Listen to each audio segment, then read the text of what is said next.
Hello? Hey.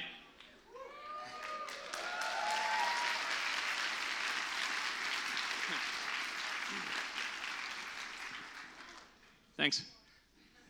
I'm not getting an echo or anything. Does it sound okay? Okay, good. I just hate my own voice, I guess. Well, thanks for having us back. This is our third year doing BAHFest in London, which is really cool because it means it's a thing now. And as you may know from movies, when you do the third version of something, there has to be a twist. There's not really one tonight, but we do have two surprises tonight. One for our speakers and one for our keynote, and none of them know about it. But first, before I get to that, I want to talk about what is at stake. So at BAHFest, we celebrate well-researched, thoroughly considered, and definitely absolutely true theories. And so we used to only do evolutionary theory, and we had a Darwin trophy, and then we opened it up to all science and technology, and we needed someone who embodied that. So we went with Mr. Hennig Brand. And if you don't know Hennig Brand, he was a 17th century alchemist. He's famous because he discovered phosphorus. He did this by boiling pee all day long. His, other people's, whatever, wherever he could get it. And why we love Hennig Brand is because he was operating in the wrong paradigm. He was an alchemist, not a chemist. He had the wrong theory. He thought he was going to discover gold. It's a little subtle, but you can connect the dots. And then he had the wrong protocol. There's actually a phase in his protocol where he removed most of the phosphorus from solution.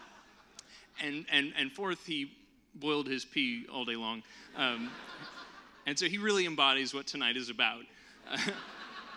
And then, so it's our third year doing this here. The main reason we started doing the show here is because of Lloyd James. Yeah. I understand he didn't win an election recently, but...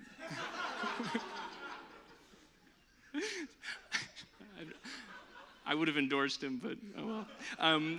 So in honor of him, we have a new award we're giving out. If you can't see it from back there, it's him looking judgmental, I guess, looking unimpressed. And it's an award for best use of charts, graphs, or figures tonight. And we have a quote on the back: "Figures can lie, and liars can figure." And that's attributed to Mark Twain incorrectly. Or I guess here maybe we could say it's Winston Churchill. Oh, and the other surprise for our keynote. So we are really lucky this evening, and I mean this. We have maybe the world's greatest cartoonist, Mr. Boulet. He's somewhere. Yeah.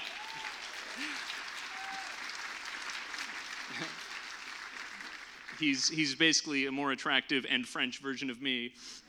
Oh, and he can draw better, and I don't know, has bigger shoes. I don't know. So we normally budget for our speakers to come out a certain amount, so we have a place for them to stay. He was able to offset the cost due to some nepotism, and so because we saved that, we happen to know he's a big fan of Scottish whiskey. Is that right? Yeah. So, so whenever you come up, do what you will. And that's my spiel for the night. You're in the lovely, nerdy, probably sweaty hands of Matt Parker this evening, yes. All right. Zachary Smith, ladies and gentlemen.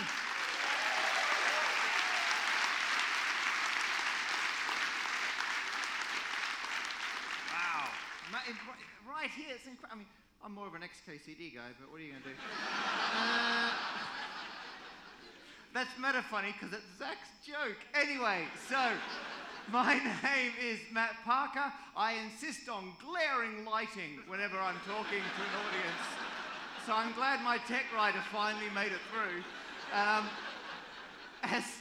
As well as this the world's slowest strobe. So enjoy the rest of the night. So I am your host for tonight. So it's my job to come up, to be nice to you, to make sure everything's under control. I then bring on a variety of people, and as you know, we have keynote people giving talks. We've got judges that we'll talk to. We've got several people competing in the competition. By the end of it, you will be boiling your own pee. And then we will declare some kind of winner once we get to the finish line. And it should be the required amount of fun. If you're not familiar with my work, I am a mathematician, so a big fan of numbers and the rest. However, if I look familiar and you're not sure why, it's because I do a lot of work on YouTube. So I do the number. If you're thinking, well, hang on, I recognize this guy, but he's in higher resolution than normal. I do the number file channel and stand-up maths channels on YouTube. I do a lot of public speaking about maths. So I do a lot of big events for school students. So many of the students may have come to something I did when they were in high school. Now you're studying, or you will have seen comedy things I've done. I have got a lot less hair now. So if that's throwing anyone off, I recently thought, you know what? Aging is just the gradual process of approximating a sphere. I'm going to speed that up. And so, boom. What I didn't realize is as a human of slightly above average height and below average coordination, I walk into things a lot, right? And now you can see them. It's like I walked into a couple doorways and realized I had a live tally, public facing data on how often I walk into things. It's not good. So anyway, right, so as your host, there's a couple things I have to do before we even start. To start with, there is the audience gets to have a vote. So we have 6 people presenting their incredibly true, well-researched theories, and the judges will be awarding them points, which I'll explain later. You also get to award them points, and for that, I've got a sound meter, so I can measure exactly how many decibels you are producing. And so what I'm going to do, actually, is I've brought 2 stories that I'm going to tell you, and then you're going to choose your favorite story, and we'll do a practice run. Not that it's complicated, it went wrong last time, of the voting system for the audience, right? And so I've got 2 examples of where something went wrong in tech, in programming or IT, and it turned out to be a ridiculous theory that was true that explained what went wrong. And so this is largely jokes for programmers, if I'm being honest. But you don't have to be into programming to enjoy the. Because I figure it'd be we've got a wide range of nerds. You're not all programming nerds. Give me a cheer if you would not consider yourself a programmer. Else?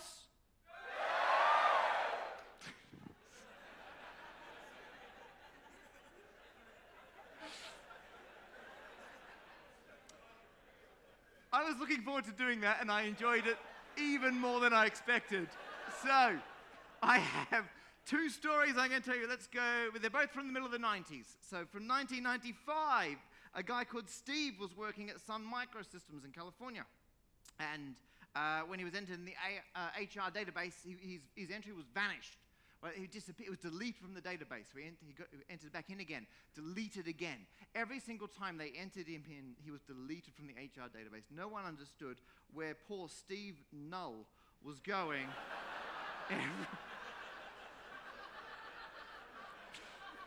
If you're wondering why everyone's laughing at Steve Null, as far as databases are concerned, he should be called Steve McDeleteMeNow, right?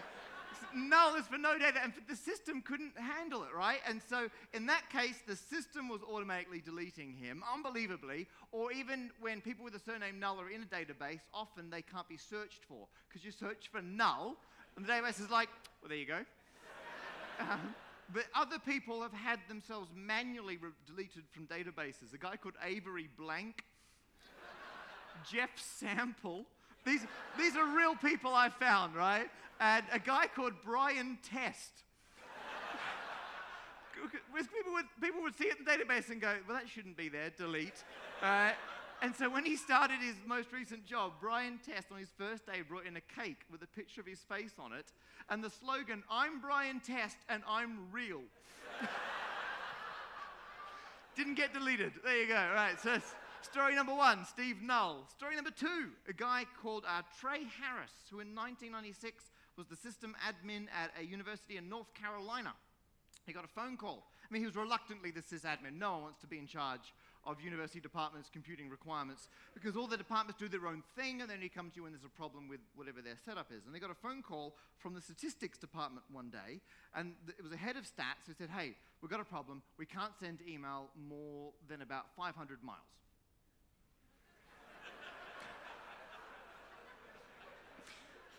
Trey, more out of curiosity than professionalism, was like, I'm not going to hang up. What do you mean? And apparently for a couple of days, like for several days, they weren't able to email anyone more than 500 miles away from the... He's like, a couple of days? Why did... And they're like, well, yeah, it took us a while to get enough data to work out the exact distance. Apparently they had a geostatistician making a very nice map, right? He's like, this cannot be true, right? And so he checked, and he had set up the original sendmail configuration file, assuming they were running on their server something called sendmail 8. And in the meantime, they'd have been accidentally downgraded to sendmail 5, which didn't understand the full file. And when he entered in the amount of time to wait before timing out, that was in the new format. The old format couldn't read it, and so it set it to the default timeout time of 0. Because obviously, if you send an email, the server sends an email, right? It can't just wait forever in case it was the wrong address or it gets lost or something else goes wrong. It's got to start the clock and then just assume it's lost at some point. Whereas because the clock had been set to 0, the server would send an email and go, well, dead to me now. So, except, obviously, it can't do that instantly, right? And so once they looked at the speed of light,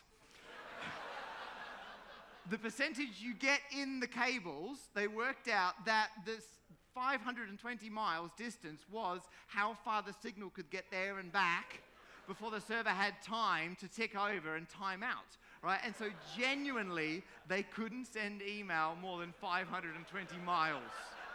Unbelievable. So no, not yet, no! It won't be scientifically accurate if you pre-applaud. So we're gonna see which was your favorite story, either Steve Null or the 500 email. Okay, so I'm gonna say Steve Null. You applaud. Do you want max or average? Max. Correct answer. If you couldn't decide, it was going to go to applause. So we'll do max decibels for Steve Null, then we'll do Trey Harris for the 500-mile email. So if your favorite was Steve Null, give me a cheer.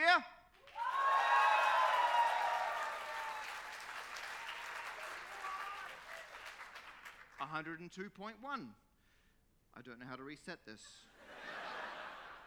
The current recording data will be reset. Are you sure? Yes, I am. Would you like to rate our app on the...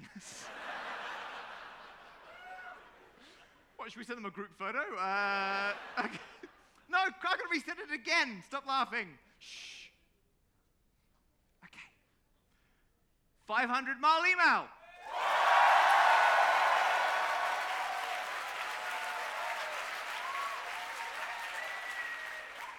Once you have peaked, there's no point dragging it out. 108. Okay, right. So in that case, the 500-mile email will win. Right. So at the very end, we will get you to give a cheer for your favorite of the 6 speakers who are coming up, and they will get additional points awarded from the audience. Okay, so the judges will come up in a moment. I will explain the rules. However, as Zach mentioned, we do always start BAHFest with a keynote speaker. Oh, and all the speakers you see, everyone, if they've got a book, and we have got a quick summary of all the books that are available, including, oh, look at that, Things to Make and Do in the Fourth Dimension. Good read, good read. I mean, this one, I don't know, it's very hit and miss. So these will be available afterwards. So all the people who have written the book will be there signing them, and the people who haven't written the book will be enjoying their free and easygoing life. So that will be available at the end. I'll explain the rules again once that happens. So now we're going to bring on our keynote speaker, who will get the whiskey after they've done the talk. Put that over here with the P. Picture of. Okay, so we're now going to bring up our keynote speaker. And to be honest, I mean, Zach has already done a better introduction than I could. He is indeed both more French and a better cartoonist. He said this, not me. Suddenly I feel mean. I don't know what's going on there. So our keynote speaker, actually, you know what? It's a long way. Do you want to wander up? And you won't get the applause until you get here. It's awkward otherwise. Has written several comic series, both for children and for adults in France. He's done a phenomenal amount of publishing books on his website, bouletcorp.com. Yeah. Put your hands together for Boulet!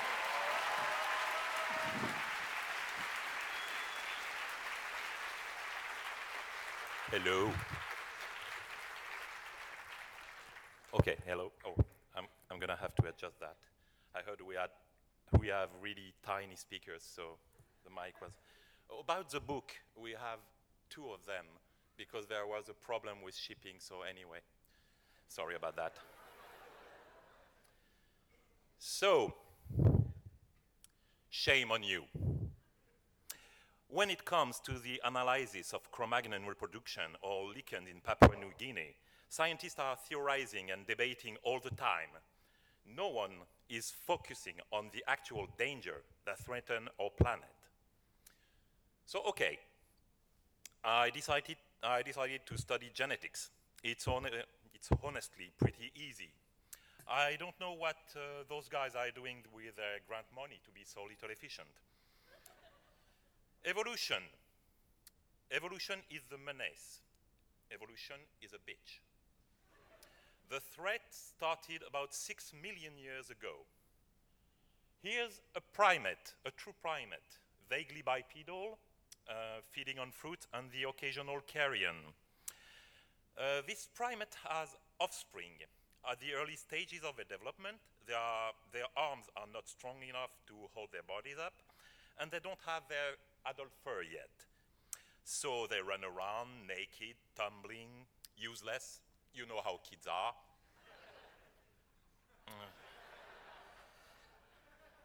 But it appears this morphology has some advantages. The spine is flexible, the ends are free to carry stuff. This is huge for a scavenger. You can gather food and avoid responsibilities like finding shelters or fighting predators, since your parents are here for that. So, the adolescent stage becomes an advantage and is going to last longer and longer at each generation. It's an evolutionary leap we call living in your parent basement. And so here lies the danger. At some point, the body adapts. It keeps its adolescent morphology, but develops the reproductive attributes at the same time. Scientists call this heterochronia, or more specifically, neoteny, or, what's happening? Why is my baby growing a giant penis?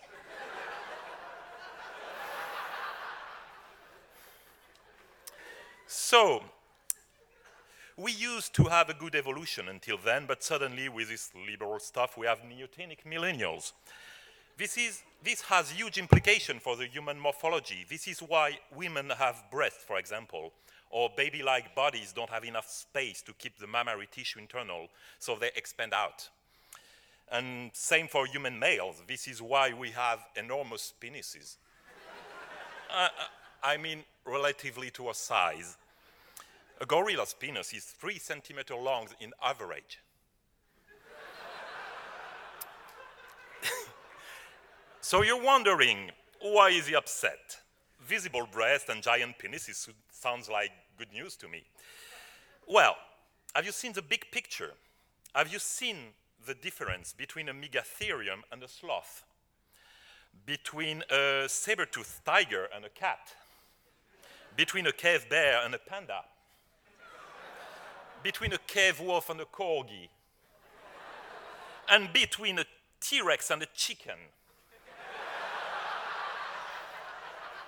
The word is turning kawaii.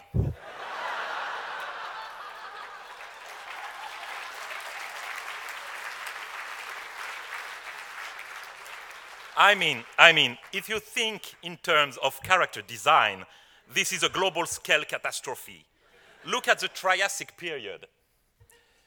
No flowers, Huge nightmarish arthropods and lizards with sharp teeth. It was efficient, it was minimalist, it was beautiful.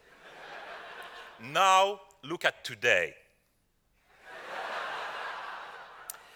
Huge eyes, soft fur, colors everywhere. This is plain vulgar. Isn't it time to admit that Mother Nature has poor taste? To be clear, turning kawaii is a shame, but it's not the menace I was referring to. The menace lies in our perception of it.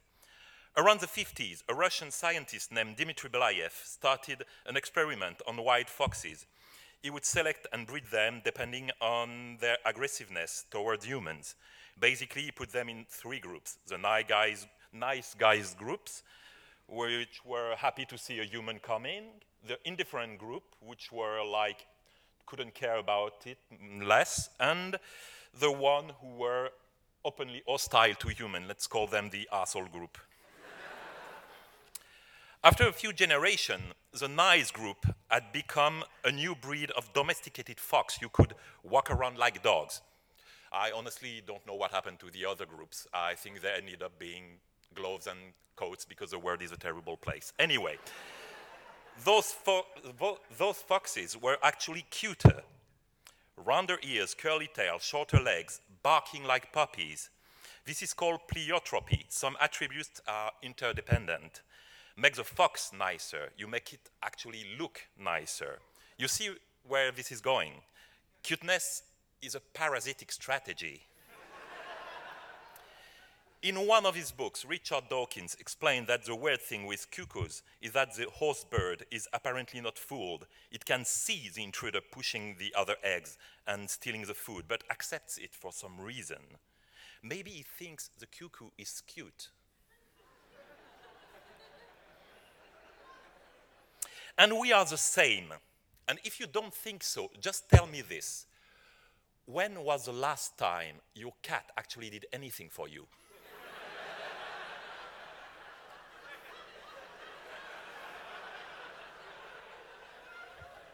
Wake up, sheeple. We are physically bonded to our offspring. It's a biological necessity to the survival of the species and the dispersion of our genes.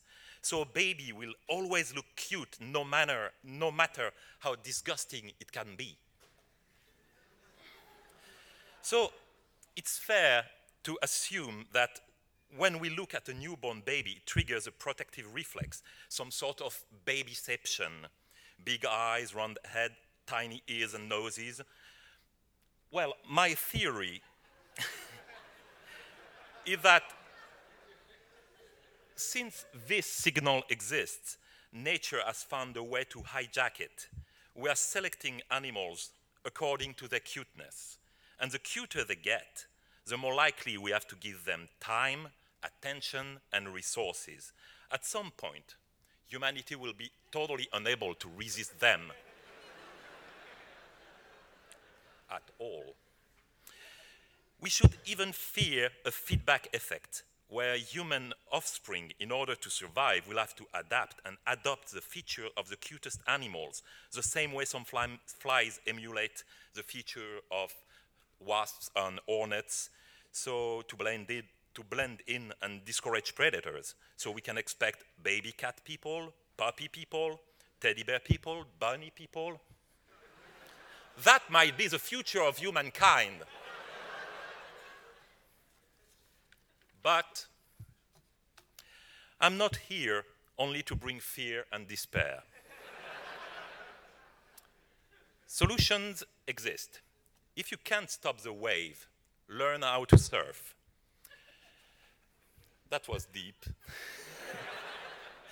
We learned at school that the standing position was a huge leap in the evolution of human intelligence. So let's do this. Let's breed populations of cats and dogs that can actually use their paws to grab stuff. The more they will be able to do the heavy lifting, the more intelligent they will become. They will follow orders better. Imagine that, pets, after centuries of indolent parasitic behavior, turning into useful servants. Yes.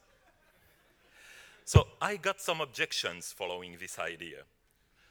First, people told me that forcing a cat to stand could be seen as animal cruelty. Well, I say they started it.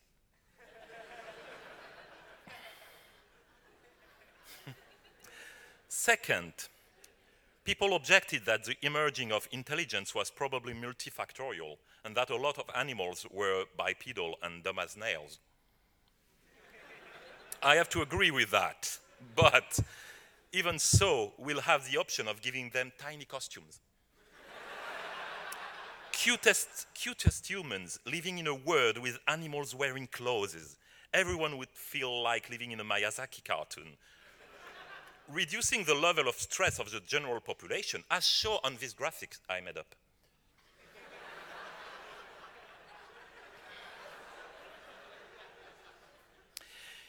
It is clear that pets are using us. We have to use them back. This is how we can turn the parasite into a mutualist. In the next talk, I'll expose my follow-up research, double-bladed axes in preschool, how to create a modern heroic fantasy society with animal people.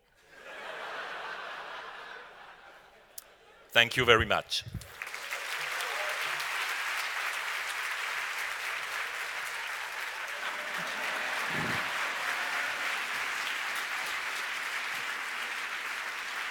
Ladies and gentlemen. Yeah. Technically, you've earned that. Okay, so we're now going to go racing into the main event. So to see which of our 6 speakers tonight can put forward the most convincing, completely true, well-researched theory. To judge them are the judges. So I will say all of their names. You will burst into applause. They will. Oh, you may have noticed because when you book the Sherfield, there's a big form of how would you like all the stage things set up, and someone just went, "Oh, obstacle course. We'll go with that one." You know, have an early filter, I say. So what we're going to do is I'm going to say all the judges' names. They're going to come up. You're going to applaud, and then we'll go on from there. So tonight's judges are Lindsay Fitzharris, Jen Gupta, Tim Harford, and Sydney Padua. All right.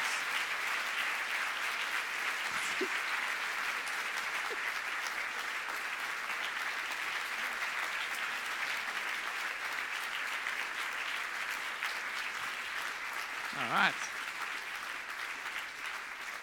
It is genuinely a non-trivial journey to get here. Did you literally sit in the order I said your names? That's incredible. Okay, all right. That's, wow. All right, so next on tonight's program, it says, interact with the judges. Well, if you can't avoid the wave, eh? Lindsay, how you doing? Hi. Excellent, right. So I'm going to chat to the judges. I'll give you a bit of information about them. They get more applause. It's how they don't get whiskey, they get applause. Okay, so Lindsay is a postdoctoral researcher at the Wellcome Trust. I'm just a freelance writer now. You're just a freelance writer just now? horrifying people about Victorian surgery. No worries. I will cross that out and write poor. There you go.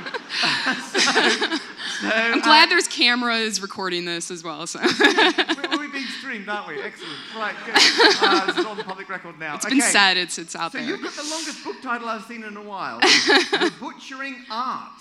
Joseph Lister's quest to transform the grisly world of Victorian medicine. Yep, it's a pretty, if bloody surgery and all those horrible things are your bag, that book is for you. A lot of people have fainted at my book talks. How many faints are you up to? I've had 4. They're all men. Usually around the story about the 45-pound scrotal tumor that was removed in under 4 minutes without any anesthetic. And I bring visuals, so that doesn't help. Should be very happy I'm not actually speaking tonight. Well, I got nothing to add to that. Although your book's got no pictures. It doesn't have any pictures, but you can find all the horrible things on my Instagram account. That's such a good system. Right, so the book just says, for the pictures, Yeah. Follow me on Instagram. Yeah, it's on the book jacket. People who follow me on Instagram are upset that there aren't images, but you can find plenty online and on my YouTube channel as well.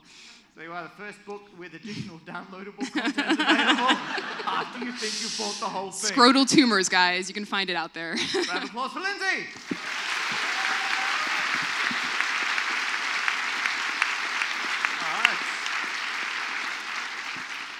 Jen, how are you? Hey. Right, All you get super upset if I say the wrong university. So you're at the University of Portsmouth. Yes. Excellent. Well done. That was not entertaining for anyone else, but very important for me surviving the rest of the night. So we've worked together a couple of times because I do a show called An Evening of Unnecessary Detail, which I'm now promoting at this show. What are you going to do? Right, so, and you, last time you were on, you were talking, because you all do everything space. And anything space is my jam, yeah. Anything space? Yeah. That's just hogging all the cool stuff. All right, and you were talking about ridiculously named telescopes. Yeah, because astronomers aren't great at naming our observatories. Anyone heard of the Very Large Telescope? That's the actual name. It's not like thing. a description. The next one's going to be called the Extremely Large Telescope.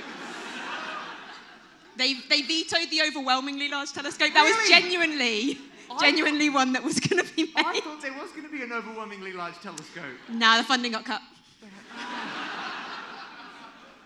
I'm afraid we can't afford overwhelming. Okay, so there you go. So Jen will be around to give us more ridiculous names of things, and you'll be judging people on their scientific and cosmological accuracy and precision. Apparently so. That is what I'm going to be doing, yeah. But to merely the nearest order of magnitude. Okay, round of applause for Jan Gupta.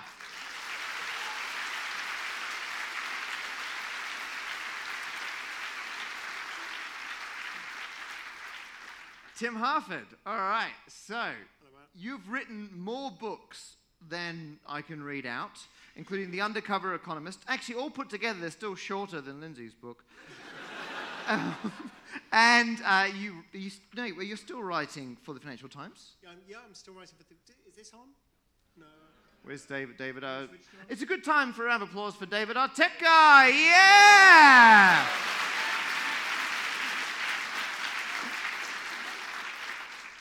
This one's on? This one's do you want to use the other one, or just... Okay, we can share. That's We're good. I'm an economist, I don't share. I live with it. Right, and you host I'll more or rent less. you this microphone. So you've both got to write a sealed amount in an envelope for how much you'll pay for that envelope.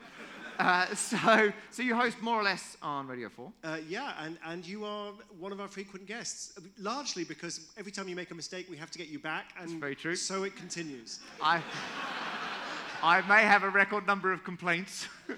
But I came on one time because I had a complaint because I made fun of Imperial units, which is funny because that's entirely justified. And then I had another complaint from...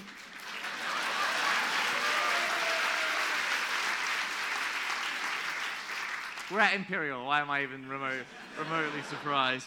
And then I had a complaint about my apology for the previous... So good. I can't remember. What was the problem with I you? made was it fun that you just didn't sound sorry enough? Exactly. Giggling. I made fun of nautical miles. So while I was talking about all the different types of... I'm trying to remember empirical units. I said something like, there's miles, then there's nautical miles. And you're like, oh, what's the difference? I went, one of them's wetter. Turns out that literally that is not the definition of a nautical mile. But there Who you would are. have thought that listeners to More or Less would be literal-minded? Yeah. Who would have thought Radio 4 listeners have no sense of humour? There you go. So I haven't been allowed back for a while. Do we need a round of applause for Tim?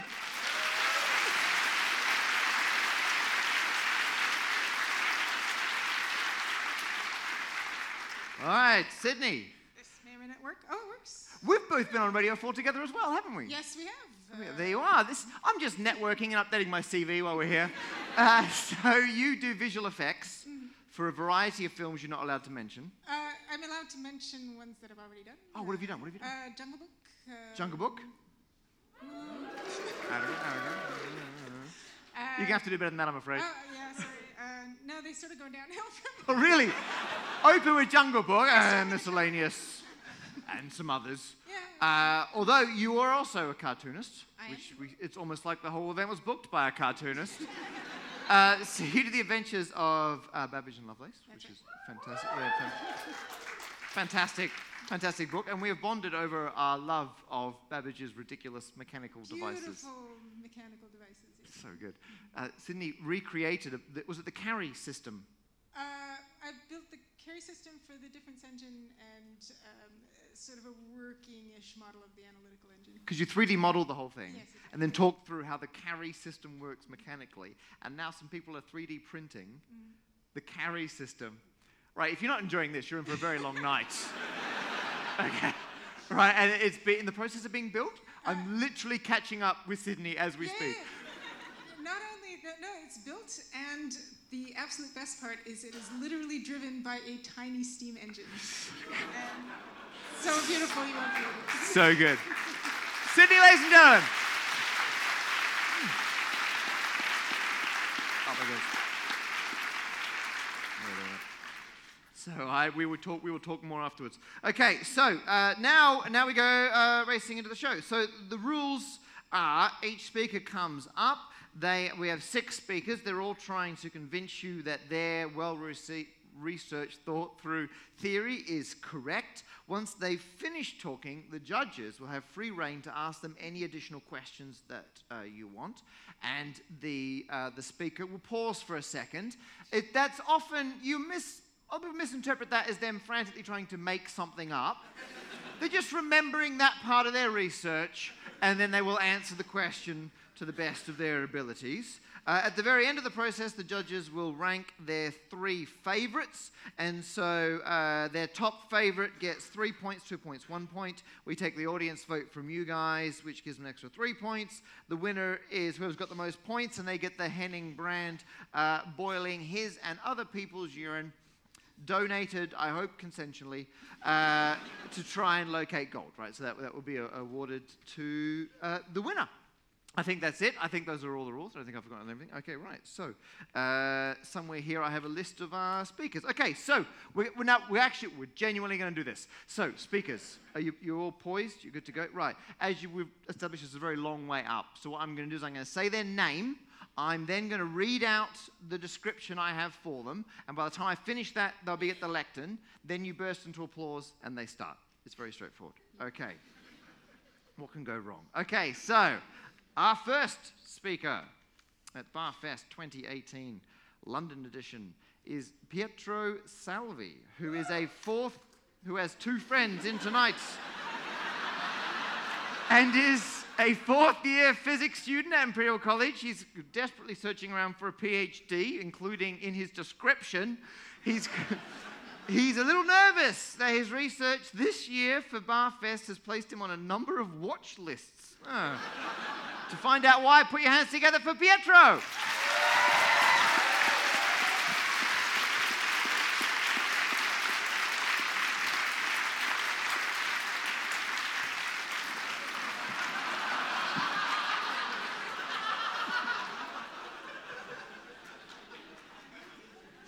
Hello, Dan's mum. Ladies and gentlemen, it is 2.5 minutes to midnight on the doomsday clock, the semi-official measure of how close we are to Armageddon. Apologies to anyone in the audience who thought I meant in real life. There's still quite a lot of this show left to go. We see evidence of imminent Armageddon in climate change, with cyclones increasing in intensity and frequency every year, alongside skyrocketing global temperatures. Tensions are also at an all-time high, with the threat of nuclear winter omnipresent despite the words of our most calm, collected, and most authoritative world leaders.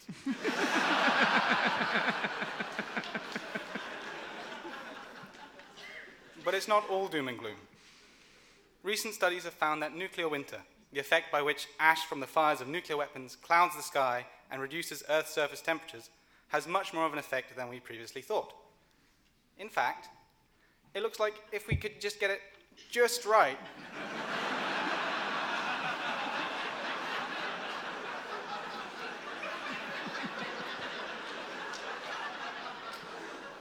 we could completely undo global warming. benefits of nuclear winter now well established, there are only a few things left to consider.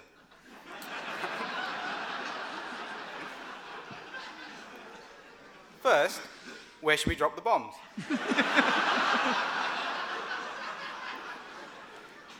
Taking into consideration that we don't want to bomb too many people, and that we want high forest density to burn to produce the ash necessary for nuclear winter, we can combine population density maps, as on the left, and forest density maps, as seen on the right, to find 3 candidate areas: North America, Siberia, and the Amazon. Now, there are a few reasons we don't want to bomb the Amazon.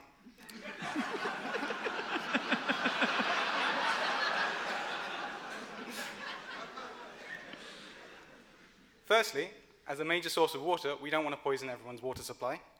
But secondly, the second reason is quite important, that there are many, many dangerous animals living in the Amazon. And, well, irradiating these seems like a terrible idea.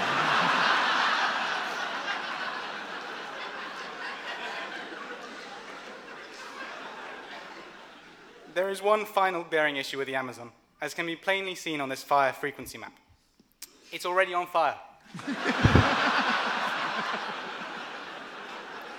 All the time. And we still have global warming. What a waste.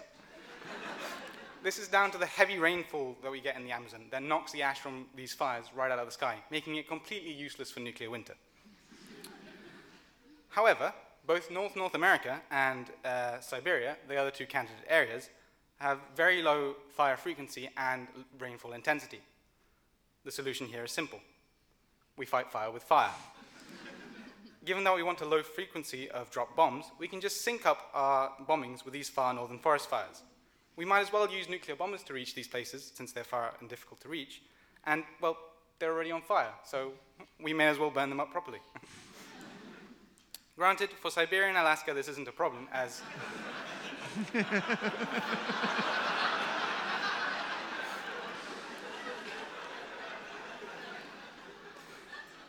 Russia and Canada can bomb their own countries as much as they'd like. But we also want to harness the vast empty forests of Canada. Fortunately, in-depth political analysis reveals that Canada has been embroiled in a long conflict with Switzerland and Sweden for top position in the world reputation rankings. Since Canada will want to keep its position, and this provides them with a clear advantage over their main 2 rivals, it is clear that they'll offer their forests for the greater good of humanity.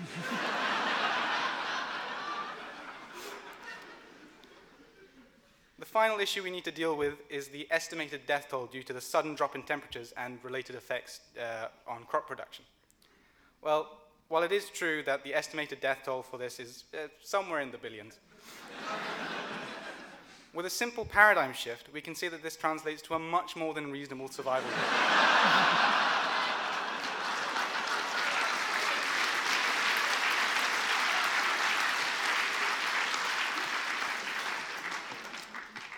In conclusion, to outline the main benefits of this theory, much money would be saved, with tens of billions of dollars spent by the US alone finally being put to good use. And not to mention that red button urges of presidents around the globe would be satisfied. Furthermore, this theory, in contrast with previously world-leading theories, actively undoes global warming rather than just mitigating it. At least for a few hundred years while we use up our stockpiles, which should be more than enough time for us to figure out how solar panels work.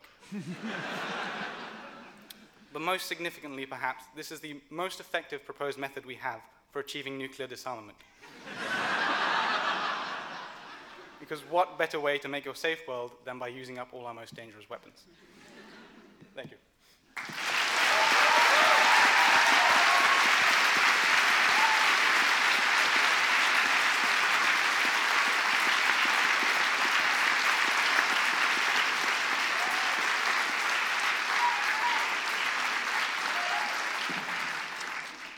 Well, that felt like a pretty comprehensive talk. I can't see how there's any room for questions at all, but if any of our judges have a question. Well, as a Canadian,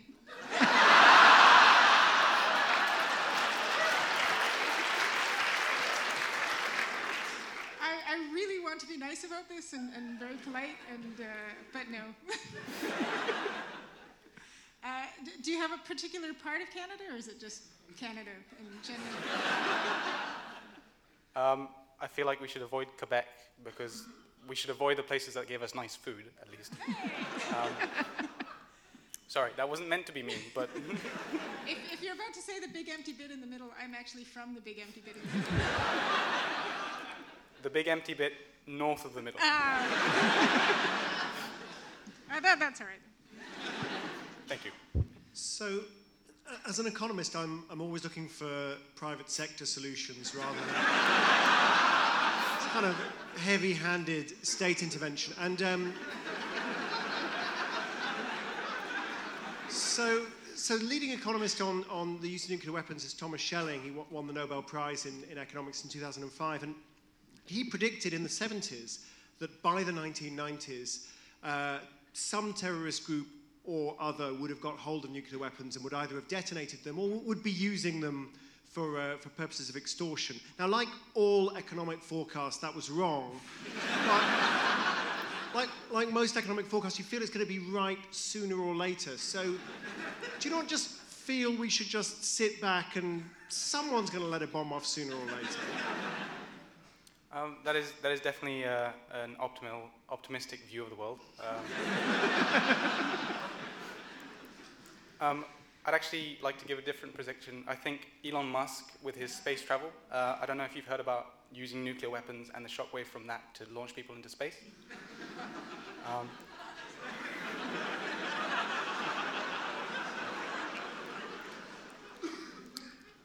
Really, I feel like there's going to be a synergy between Elon Musk and the heavy-handed state intervention. Win-win. Round of applause for Pietro. Wow.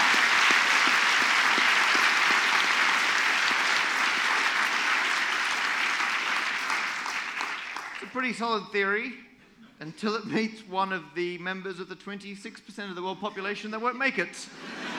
So, up next, Shalaka Karup, who's on her way. Here we go. She is a PhD student and rice aficionado, of course.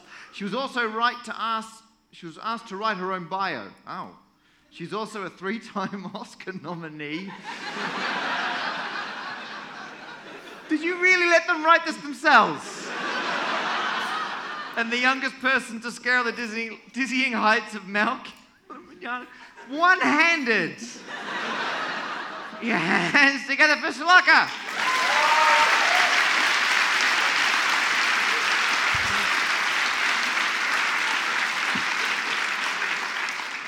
Hey everyone, I'm Shalaka, and I'm going to be looking at romance in 21st century England. Now, like any marvelous body of research, this came from a very personal place. Okay. A few years ago, I found myself painfully single. And I couldn't figure out what the problem was. I couldn't figure out what I was doing wrong. Was it my personality? I didn't think so. My social skills? Probably not. And my appearance? Wrong, fake news. So, I spent a lot of time thinking about this until I realized that the answer was staring me right in the face. Nothing. This had absolutely nothing to do with me or anything about me. This was a global phenomenon. Now, here are a few quick facts. 1 out of 3 homes in the EU contain only one person, a single person. Globally, marriage is on the down low, divorce is on the rise. There are more single people in the world than there ever were before. So what's happening? What sort of disastrous event could have caused so many people to be this single in this day and age? The Black Death. The 14th century, allegedly, rat-produced plague that killed about 2/3 of Europe's population. So what does this have to do with romance in the 21st century? Firstly, autoimmune diseases. So, Europeans as a population are a lot more susceptible to autoimmune diseases than any other population in the world.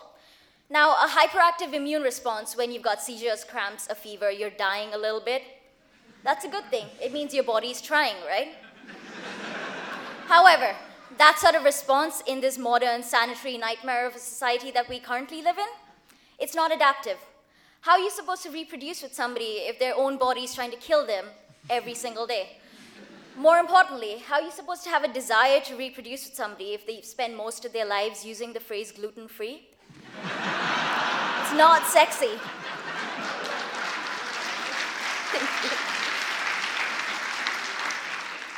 We all know that genetic variability is a good thing. It means increased adaptability to changing environments, a stronger population as a whole. It's great. However, following the Black Death, England specifically became a lot less genetically diverse. England was actually more genetically diverse in the 11th century than it is right now in the 21st century.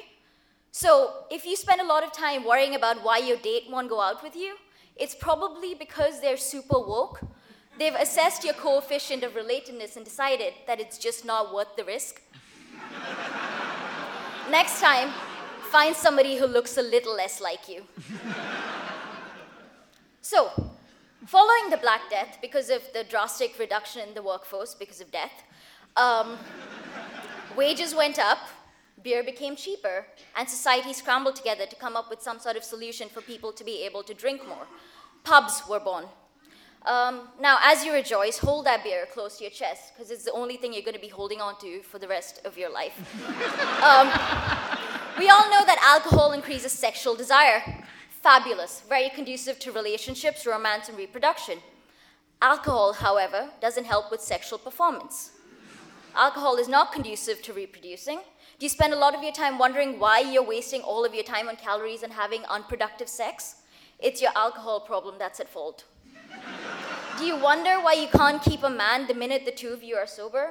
Again, it's your alcohol problem. Finally, sexy Latin. People want the only things that died after the Black Death. Latin did too. Due to the uptake of English, your chance of having romantic messages like this, it's dead. Now you get texts like this. No romance whatsoever. Also, historically, Latin has always been the language of the rich and the powerful. Do you spend most of your life wandering around judging your peers as low-resource losers? It's because they are. They all speak English. You know what's sexy? You know what's powerful? Romantic languages. French, Italian, Enrique. Sexy. It's not all hopeless. I know I've painted a very dire picture, but we have hope. There is a way to move forward past this. So science is working on autoimmune diseases. Good job, science.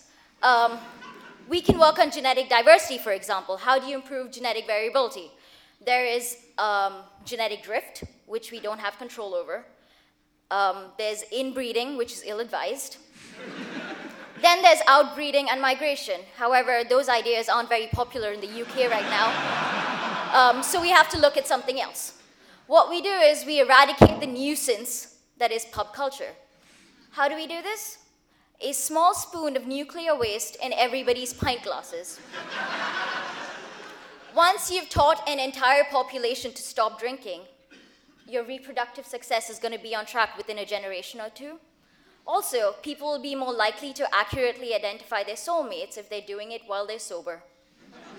You've got a few bonuses as well. People who consume a dirty pint are probably going to develop some sort of medical condition. We all know that medical terms have sexy Latin origins. You've got the sexual appeal of Latin going for you. Also, genetic variability. The chance of getting a mutated human from the consumption of a dirty pint. You've improved genetic variability without angering the general British public. Win, win, win.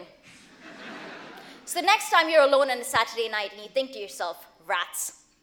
In the interest of science, I have to let you know that the Black Death were probably most likely produced by fleas and lice. Thank you very much.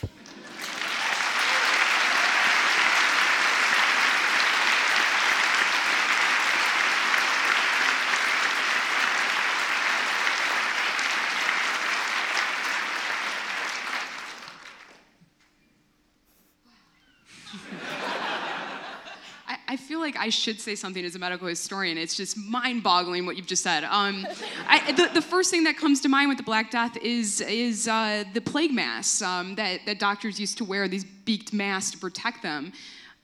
Is there a question in this? Like, what could people wear to signify that they're aware that this is what's happening and they're protecting themselves from it, so you can identify other people romantically that, you would want to connect up with because they believe in this? So traditionally, if we look at historically what people wear to raise awareness, in a historical context, it's always been some sort of ribbon. However, that's a bit contrite, and it's not really original. I think the best way to raise awareness is to have the issue staring at people straight in the face. This may sound grotesque, but it's important that we raise awareness. So I think the dead body, hear me out, the dead, decomposing body of a tiny rat on a pin on everybody's lapels. That way you're all in agreement that this is an epidemic, and you're not afraid to talk about it.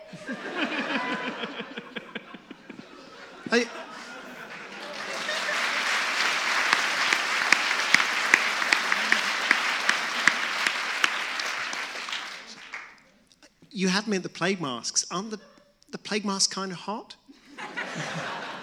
Everything's hot depending on your perspective. We don't judge here at BAHFest. We hypothesize.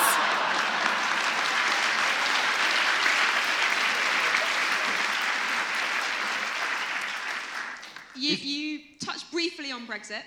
Have you made predictions based on that of how long we have in the UK until humans are just wiped out because there's no migration into the country? Well, actually, there's a paper on this. According to the recent findings, 2015, if I'm not mistaken, of Kappa, Garland, Jacobs. According to that paper, I can estimate with certainty about 3.5 years, 3 years, 4 months. I think. Yeah. Thank you very much. Thank you. Good luck, ladies and gentlemen.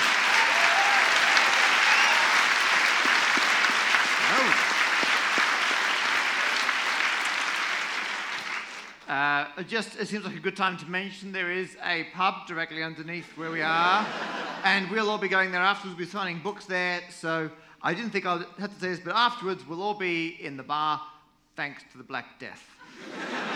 So, our next speaker, Louis Turrell. He is studying for a physics degree here at Imperial in the hopes of legitimizing his plans for world optimization. Nice. This year, his proposal is a bit more down to earth, but only in the literal sense. Put your hands together for Louis.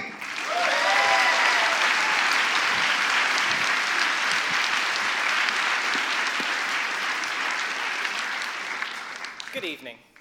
My talk is on shark attack prevention, by which I mean preventing attacks on sharks. I'm aware this may come as a surprise. I'm sure all of you will probably have seen the latest viral video about some gadget intended to protect surfers from sharks. If not this one, then maybe one of these. You get the idea. There are a lot of these devices out there. But looking at all these inventions with the same aim, we have to ask ourselves, is this really a utilitarian distribution of our limited resources? We can answer this question by considering a matrix containing the number of humans killed by sharks each year on average, 8, and the number of sharks killed by humans, 100 million. This is such a staggeringly huge number that I really don't have a good way of conveying its size to you. If I was a popular science writer, I might try comparing it to the equivalent in blue whales, but that just feels inappropriate in this context. So it's obvious that the current state of research is fundamentally unjust. It treats shark lives as worth less than a millionth of a human life, and we can quantify this inequality using the Gini coefficient. It turns out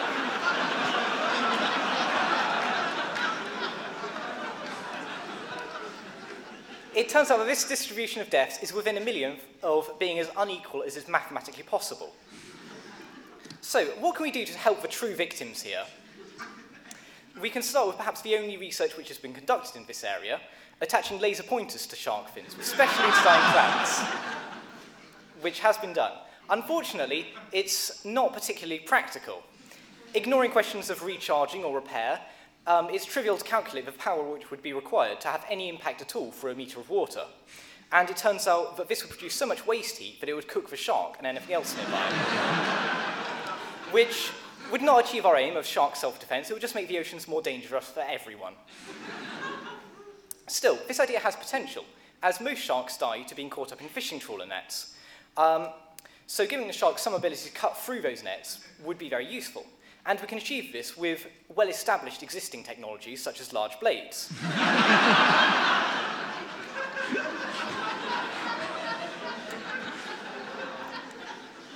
Of course, it may be possible to further refine this concept for use underwater through biomimicry. I appear to have invented a knife-wielding tentacle. If anybody would like to volunteer to come and turn it off, that'd be just fine by me.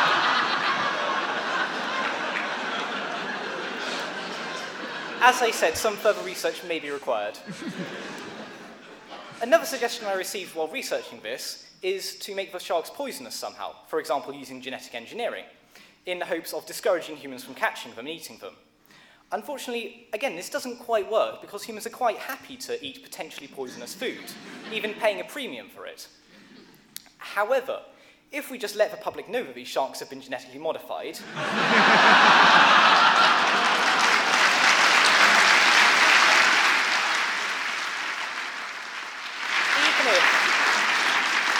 even if these modifications do absolutely nothing, people will still boycott sharks on principle, which is exactly the result we're looking for.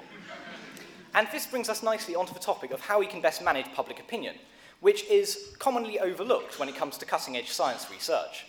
And sharks, we have an uphill battle here. Sharks are already the most hated creatures in the ocean before we make any of our improvements to them.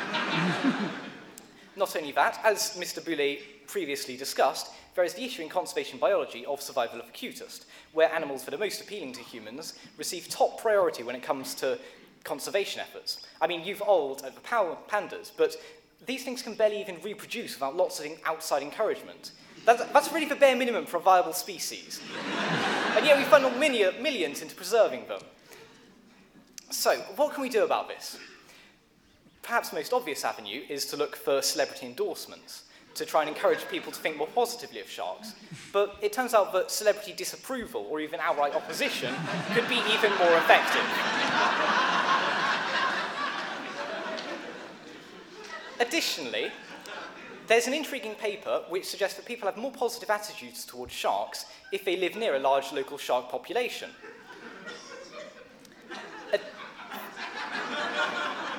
It's also, perhaps the most interesting finding of this paper was that this positive attitude is not diminished when shark attacks occur in the area.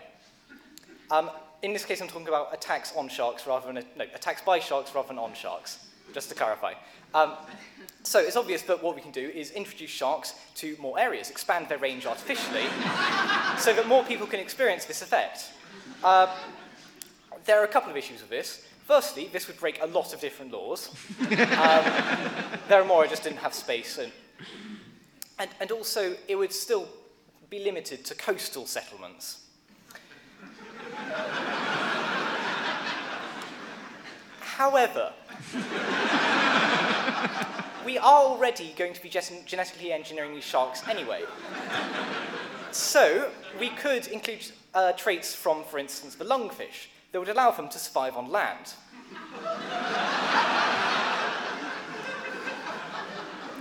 This would expand their range massively. We could have local shark populations near every major population centre of humans on the planet.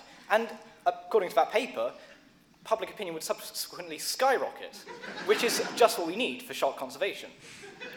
Not only that, but through genetic engineering, we can tackle the survival of the cutest head-on by giving sharks traits which humans find appealing, such as large eyes and a blush response.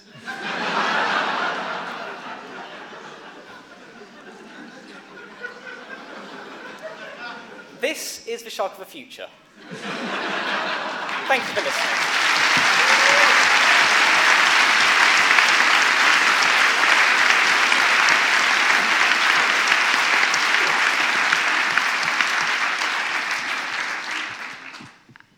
assuming you've already got this past an ethics committee, and I can't see why anyone wouldn't want to have a sword above their head constantly. But can I just check, have you checked in with the sharks that they actually want these modifications? That's a good question. I can't see why we wouldn't, really.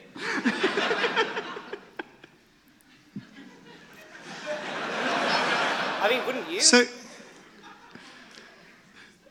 your presentation raised certain questions in my mind, and one of them regarded, why stop at sharks? Humans kill all kinds of things. And looking at this image in particular, I thought to myself, leaks. Humans kill a lot of leaks. And if you were to give leaks kind of weapons and feet, you basically got triffids. Just a thought. It's an intriguing thought, but I think with creating triffids, we'd have a lot more work to do. I mean, you don't even have a nervous system, so it's questionable whether their suffering from humans is ethically relevant.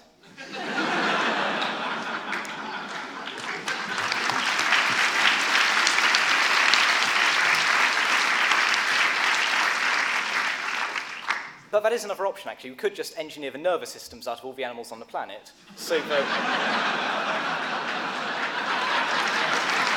That's another option. Thank you very much. Louis!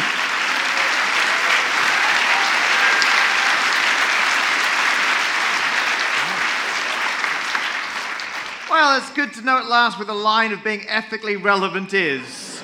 So, up next, Dan Shaw, who is a civil servant from Salisbury studying maths and physics at the Open University in his spare time with a focus and interest in astrophysics, and the first person who's able to write a serious, proper bio description. Put your hands together for Dan!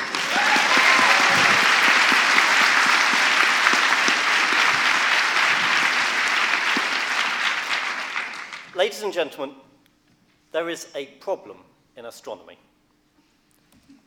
I present to you one of the most beautiful sights in the night sky, Venus.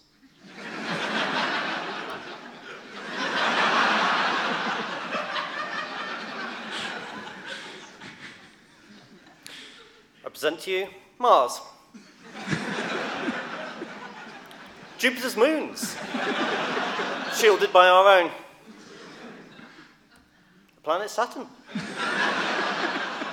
Ladies and gentlemen, even the sun is not immune to this phenomenon. If you're an astronomer, the moon is a gigantic pain in the backside. Gets in the way, and if you want to make observations of deep field objects, the moonlight just washes everything out. So for days of the month, you just can't do anything productive. This is a problem that needs to be solved.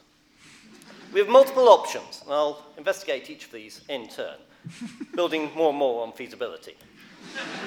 So our first option is we do nothing. The moon is slowly moving away of its own accord due to tidal forces. We just let it carry on. There's a slight problem that this will take a while. The astrophysicists amongst you will note that the remaining lifespan of the sun is only 5 billion years, so unfortunately this isn't really a viable option. However, it is cheap. Our second option is slightly more proactive. If we can't wait for it to disappear of its own accord, we paint the near side black. That way, blending it in against the background. We won't solve the obscuration problem, where it gets in the way of everything, but it does stop it shining so much. And this is actually quite feasible. So what you do is you take a rocket, you fill it full of black paint, and you point it straight at the moon. When it gets to an optimum distance, you essentially airburst it, and a big splash of black paint lands on the moon. It's quicker and easier than getting astronauts out with rollers. An absolute waste of talent, time, and inefficiency. So We are talking quite a large area. It's about the size of Russia. But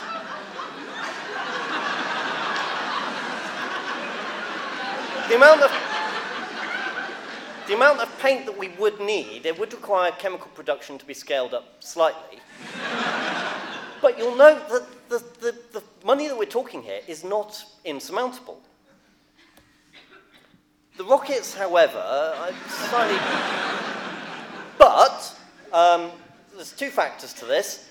First off, if we take the Apollo program as an example, for every dollar the Americans put in, they got $10 out into their economy. So if you add 12 quadrillion to the global economy, then the Chancellor of the Exchequer will throw you a ticker tape parade and you'll be knighted in the New Year's honours list. And the best part of this is that somewhere in California right now, Elon Musk is getting very excited and he doesn't know why.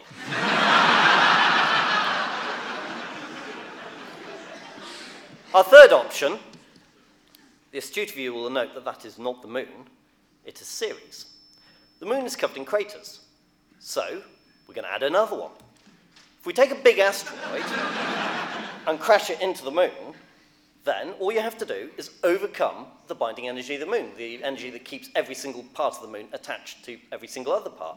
All you have to do is get Ceres going at 16 kilometers per second, which, as it's currently going at 17 kilometers per second around the sun anyway, you've only got to knock a kilometer per second off its current velocity. This isn't actually that hard. There could be some side effects, but we can get around these. So, we have a slight problem in that on Earth, there are people. So, if we get Ceres crashing into it, there's going to be a lot of debris. This could pose a problem. However, if we take all the people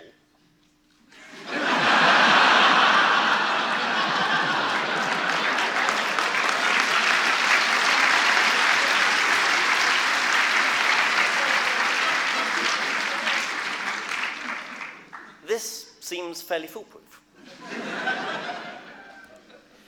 There is, however, one slightly bigger issue, which is fuel. If you take the rocket equation and you actually do the maths, we assume hydrogen as a fuel because it's most abundant. It turns out that you actually need a rocket about 1.5 times bigger than Ceres itself. And the amount of fuel you need is 1.5 times 10 to the 21 kilograms, which is an almost mind-boggling sort of figure. However, just to put that in context, that is the mass of all of the oceans on Earth. Hydrogen and oxygen, so all we do is we take all of the water on Earth, we take it to Ceres, we break it apart into its component parts, we reassemble it, stick it through a big rocket, and then bingo, you've got the fuel you need for the delta V calculation. This also has the upside of no one's going to complain about the fact there's no tides anymore if there is no ocean. Our fourth option is to take the moon and to apply a very large laser, which I cannot name because Disney will sue me. We also take a well-known theologian and excellent webcomic cartoonist saying, shoot for the moon. If you miss, shoot again, and one of us will soon destroy that stupid sky circle. The main problem with this, however, is technological infeasibility. We just cannot build this kind of laser. In order to overcome the binding energy of the sun, of the moon in less than a second, you've got to have the energy production of the sun for 15 minutes put into one big powerful burst. Unfortunately, there's only one place close enough to the moon to build such a large laser, and that's right here on Earth. This would have the slight downside of reducing Earth's entire atmosphere to plasma. So there would be a slight body count with this, of about 7 billion. Our final option is the Dyson planetary motor, which was invented during the 1960s. And what it essentially is you take the moon, you wrap it in large concentric bands of conductive material, and you put a huge amount of potential difference to it, put a huge amount of voltage to it, and you turn the moon, you stick an electric field around it, and you're essentially turning the moon into a giant AC motor. You then take asteroids, and you fly them through this field, and if they're made of conductive material, which most asteroids are, this induces a current. All that angular momentum has to go somewhere. The asteroid's undergoing resistance, and so you start to induce torque onto the moon, and it starts to spin. Eventually, with enough asteroids, it'll start to spin faster and faster. And an object placed on the moon's equator will eventually be going at orbital velocity. If we take the asteroid, fling it back around the sun, pick up its angular momentum from there, so essentially you're taking the sun's angular momentum and you're putting it into the moon.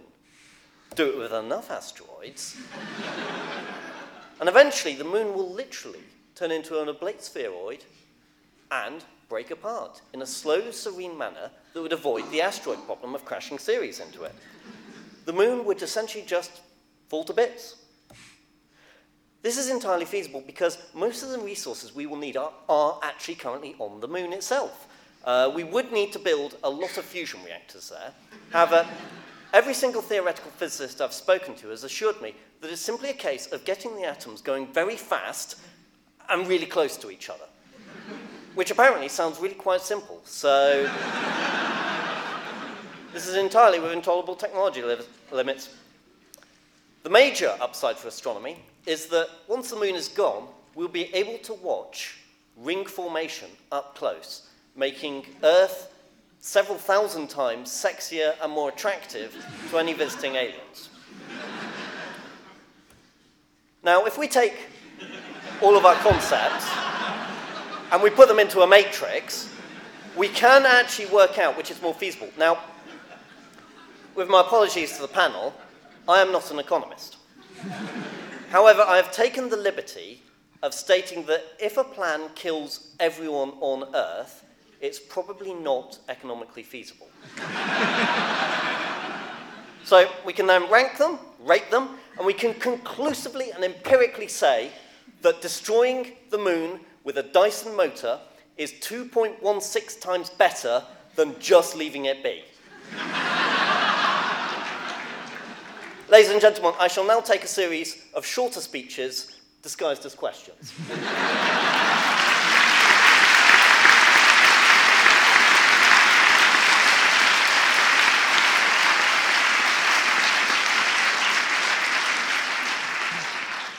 So I'm not an astronomer, but I'd like to encourage you to think a little bigger.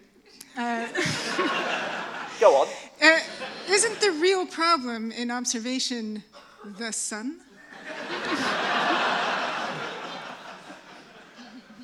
Well, unfortunately, in this case, I think that option one is probably the best option, because spinning up the sun, I'm afraid, is just totally unfeasible. Awfully sorry. No. An actual astrophysicist. You started off your presentation by saying that the reason you wanted to get rid of the moon was because it got in the way of observations. Have you calculated what effect these new rings would have on observations that you've created around the Earth? Well, that would be the upside, because at the moment, within the solar system, there is no opportunity to witness ring formation up close.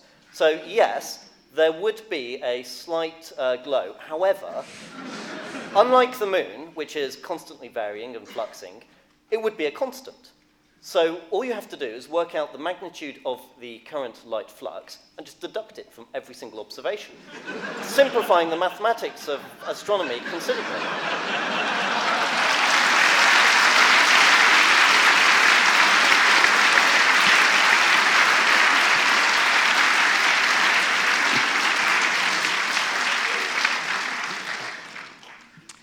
Well, I don't know what else we can add to that. Round of applause for Dan.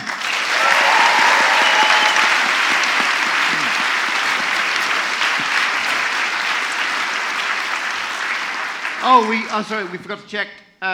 Tim, would you say that if everyone dies, that's not economically viable? We need an estimate on the value of lost life, and opinions differ. So you never get a straight answer from an economist. Okay, so past performance is no indication of future deaths of everyone. Okay, so our next speaker, Catherine, who's ready to go. Here we go. Catherine Reid is a medical student here at Imperial College London. Her talk is not affiliated with, endorsed by, or in any other way officially connected with her own beliefs. Put your hands together for Catherine!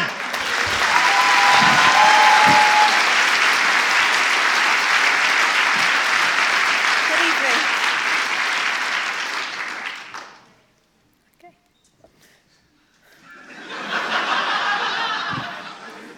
One of the biggest problems of our age is climate change, which is strange given we managed to go the best part of 200,000 years without destroying the environment. But it turns out fossil fuels are just a bit moreish. Once you start, you don't seem to be able to stop. But there are a few simple steps we can take to protect our environment. Obviously, one of those from Pietro was the destruction of Canada. Alternatively, we could look at recycling. Or if not recycling, then possibly taking public transport. Or maybe not, but at the very least, you'd think that we could avoid expending extra time and energy just to add packaging to something that already comes in its own naturally protective cover. Honestly, it's just becoming counterproductive to waste our time hoping for humans to become responsible. And I think I've hit on a solution that's at least as feasible as getting everyone to turn off their bedroom light. Let's think about the greenhouse effect. Earth's thick atmosphere is full of greenhouse gases which absorb the sun's heat, radiating a lot of it back at the surface of the Earth. So in essence, global warming is our atmosphere's fault. All we need to do to fix it is thin out the atmosphere. So more radiation will be lost into space, cooling the planet. Unfortunately, the atmosphere is held pretty firmly onto Earth by our gravitational field. So how do we go about losing some of our atmosphere? Well, all we need to do, really, is eject massive quantities of mass from the Earth and reduce our gravity. The atmosphere will thin out, and more radiation will be lost into space, cooling the planet. So, to do this, first we need to know how much temperature we want to lose. So we'll want to achieve a fall in temperature from our current mean of around 288 Kelvin to an average closer to something like 286. That's actually about a degree lower than the temperature at the time of the Industrial Revolution, just because, realistically, we're going to need that leeway to keep destroying the environment afterwards. So we need to know exactly how much mass we have to get rid of to lose just the right amount of insulation from our atmosphere. And I have done the maths.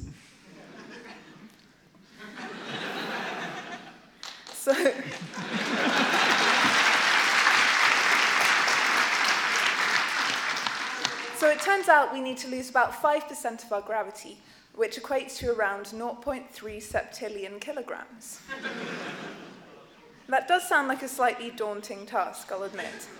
But in reality, I prefer to think of it as another way to improve our planet.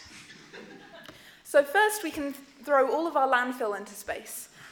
And we produce about 1.3 billion tons of landfill every year. So just 50 years of accumulated waste comes up to 6.5 times 10 to the 13 kilograms. And we're still producing waste at an ever higher rate.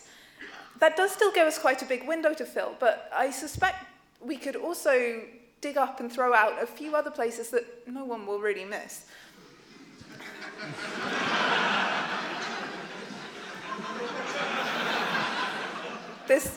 I have to apologize to our panel. This is the Jeffrey Mine in Canada.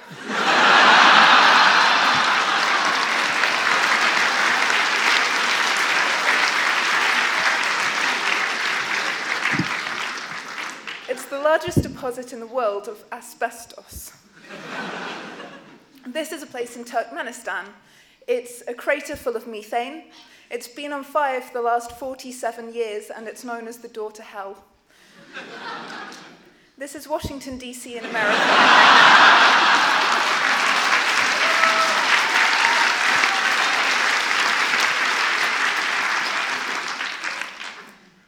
almost goes without saying that if we use our current technology to carry out these launches, we'll produce huge quantities of greenhouse gas. And actually, according to my calculations, which, again, I have done, we'd produce about 10,000 times more carbon dioxide than the entire mass of the atmosphere. And we'd use up far more fossil fuels than actually exist on the planet. So it's possible that this would take away a small amount of the benefit that we achieve. So we will actually need to come up with a cleaner technique to get all of this mass off of our planet. And luckily, there's actually a very intuitive way to do this. We just build a really big tower. And I mean really incredibly massive tower. And we can actually make this out of all the waste that we're hoping to get rid of. And then from the top of the tower, we just push it off and let it float away into space. This is actually a pretty ideal solution, because not only does it have the potential to limit our energy usage to the chemical stores in our own bodies, but it also generates a lot of employment opportunities. Once we've lost all that mass in a proportion of our gravity, we just wait for the atmosphere to thin out. So what happens then? Well, overall, temperature will go down, but I do have to admit that this won't actually be uniform throughout the day. There'll actually be a greater diurnal temperature variation, making us both hot and cold all in one day, a bit like a really prolonged fever, or an ice cream van on fire.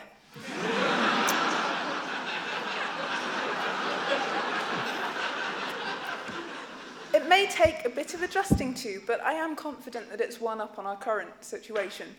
And if it really turns out to be an issue for our quality of life, we can always take a few neat solutions to get around it. For instance, we could escape from the extremes of temperature by moving permanently into underground burrows. But honestly, we all agreed earlier that temperature mean was a perfectly good measurement, and there's no point in complaining about it now. Of course, a reduction in Earth's gravitational field doesn't come without its side effects, but I hope to convince you that these aren't all that serious. Firstly, reduced atmospheric pressure will lower the oxygen concentration in the air, and admittedly this isn't ideal for anyone suffering from mild respiratory conditions, but for the rest of us, it will essentially just act as compulsory and continual altitude training. Next, the reduced pressure will also make genuine high altitudes more dangerous. And to be honest, it's about time Everest became a real challenge again.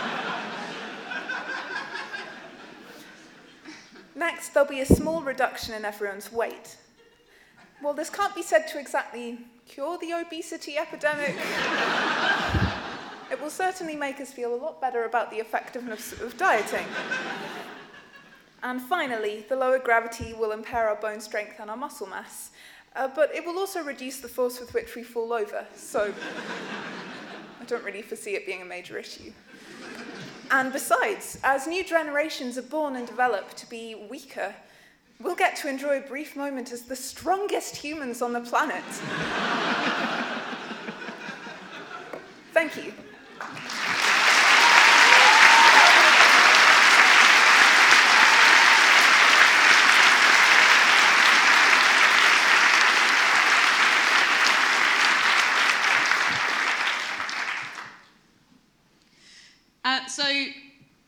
First of all, great. I'm down with this.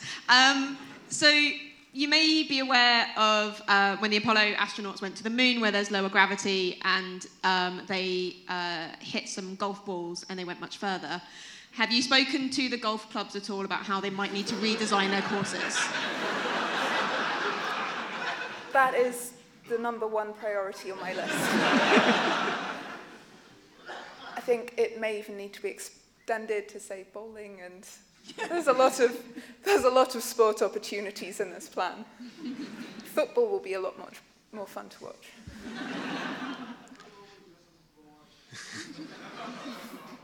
So, as an economist, I'm always looking for what we call economies of scope, where one idea leads to further benefits. And the thing that immediately struck me on hearing your idea is, wouldn't this help to get rid of the moon?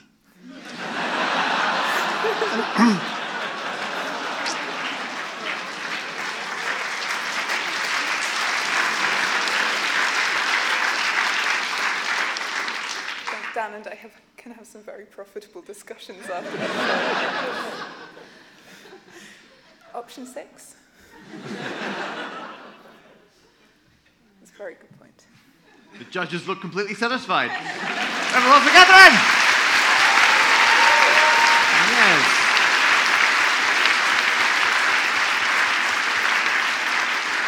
I mean, that is some real synergy, like solving global warming while getting rid of the moon and Canada. I mean,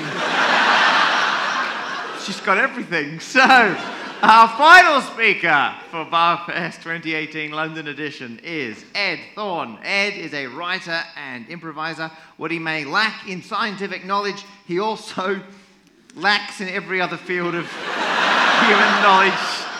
To brutally honest. After taking part in the 2 previous BAHFests here in 2016 and 2017, he's thrilled to be back here once more to share his ideas and collaborate. And as he always strongly believes, there is no I in science. Ed Thorne!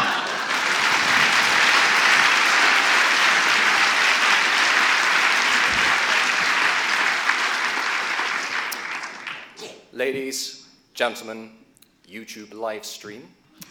Today I want to talk about bilateral symmetry in animals. So most animals, including humans, are bilaterally symmetric.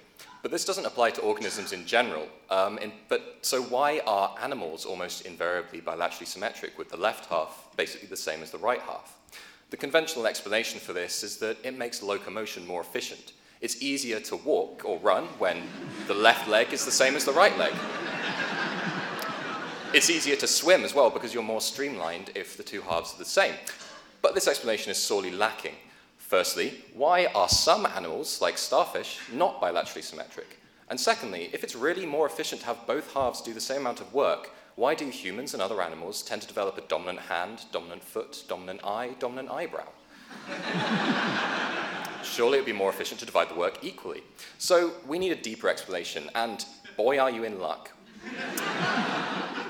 Because I hypothesize tonight that the reason we are bilaterally symmetric is because asymmetric animals get freaked out by mirrors. And furthermore, getting freaked out carries an intrinsic evolutionary cost. So we're going to explain this by basically doing a chronological walk through evolutionary history. So way back in the past, I don't know if you've ever been to the past, imagine you're in prehistory, some kind of animal going to a lake for a drink. You bend over the water, and what do you see but your reflection? But what do you actually see? If you're a symmetric animal, the image you see is basically the same as what you see when you look at any other member of your species. You don't have to think hard about what you're seeing. It's clearly not a threat. It's just another member of your tribe. Everything's fine. You take a drink. You go off and do other animal things. Everything's great. If you're an asymmetric animal, the image is flipped. The thing you're seeing in the water doesn't match anything that you've seen before. It doesn't look like another member of your own species. What is it? Is it a threat? Is it hostile? Is it a predator? You're going to waste valuable cognitive resources figuring out what the heck this thing is. At best, you're just going to waste time and you're going to get unnecessarily stressed. At worst, you might even think it's a threat. You might try and fight it. You could fall in. You could drown. Drowning is a terrible evolutionary strategy.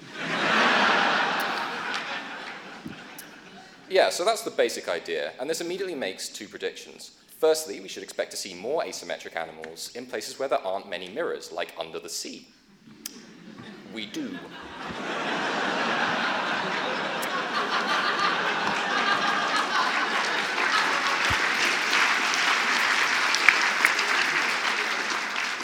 And furthermore, organisms that don't have eyes and don't have brains aren't going to be bothered by this. And this totally explains why it's animals that are encumbered with bilateral symmetry and not things like plants and fungi and microscopic organisms. They can afford to be not to be bilaterally symmetric. We can't. Yeah. So, moving a little bit forwards in evolutionary history to societies, one social invention humans came up with was clothing, which allows us to alter our appearance much more easily and flexibly than through genetics. And you'll notice that early clothing was highly asymmetric, very haphazard, and modern clothing is basically symmetric. So why did this happen? Well, notice at the same time, over the course of human history, human access to mirrors has also...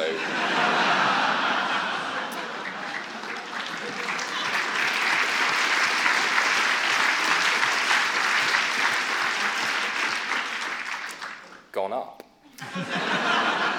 That's a correlation right there. It's interesting to note as well that the most asymmetric clothing has often been the preserve of the elite, which I propose that this is a handicapping mechanism akin to the peacock's tail, where if you're wearing some fancy asymmetric clothing, you're basically saying, look, I'm such a genetically gifted organism that I can afford to take the evolutionary hit of getting freaked out by my own reflection.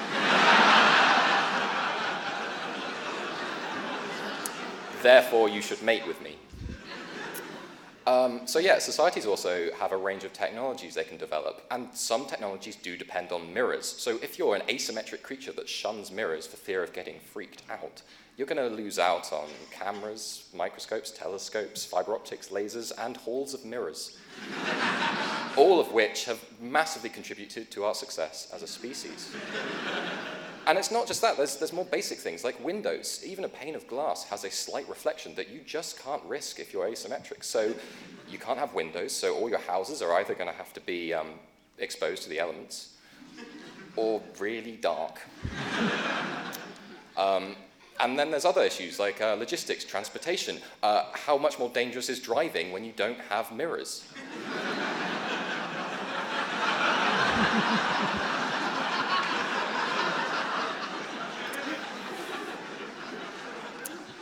So that brings us up to the present day, I guess. I now want to look to the future.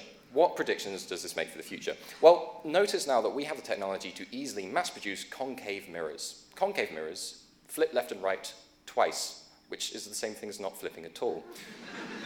Fun fact.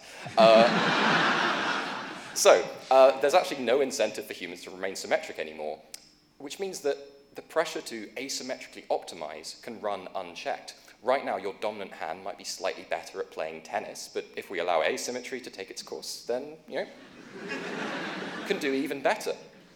Right now, you might have a side that you prefer to be photographed from, but, what if evolution could shift all your good features onto one side? It's even better. Maybe when you dance, you've got 2 left feet. Evolution can give you 2 right feet. But it doesn't stop here, because there's nothing holding the asymmetry in check, and you want to have as specialized halves as possible, so the 2 halves are just going to go increasingly different over time. They're going to end up with entirely different genetics and biology, and then their chemistry is going to become different.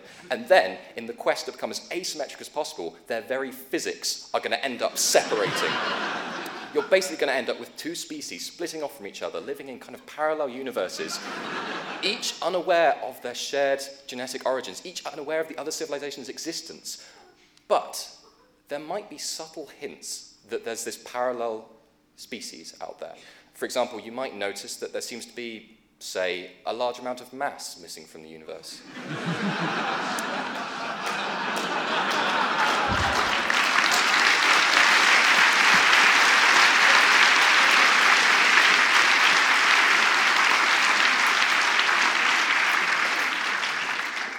That's dark matter, by the way.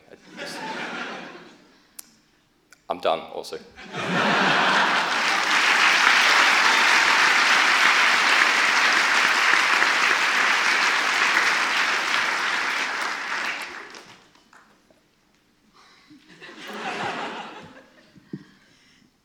Have you considered using vampires as a test subject?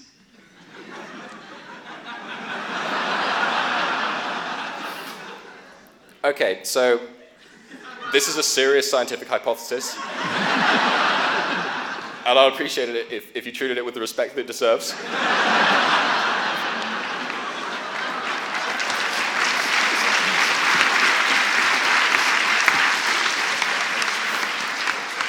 But I mean, if vampires were real, to actually answer the question, then yeah. So actually, what you could do is you could take basically humans and vampires, and then you could stick them in separate, clean white rooms for like a few millennia, and with some mirrors in there, and then you'd expect the vampires to not be pressured into remaining symmetrical, and you expect the humans who see their own reflections to have that pressure. So yeah, actually, if vampires were real, Jen. If they were real, then it would be great. This would be so much easier. I could come with reams of data for you. But because they're not, and you had to rub that in my face, I can't. So we can not only make concave mirrors, but we can also use screens to mirror. You've got your phone, you've got your camera, your screen, but then you can do all kinds of things. You can wrap yourself around in a torus, a donut. You can create sort of 3 kaleidoscope effects, and all sorts of weird things. So should we be starting to explore trilateral, quadrilateral symmetry, all kinds of rotational symmetry, and Marcus de Sautoy's dreams come true? Yeah, that's a very good point, Tim. Speaking as an economist,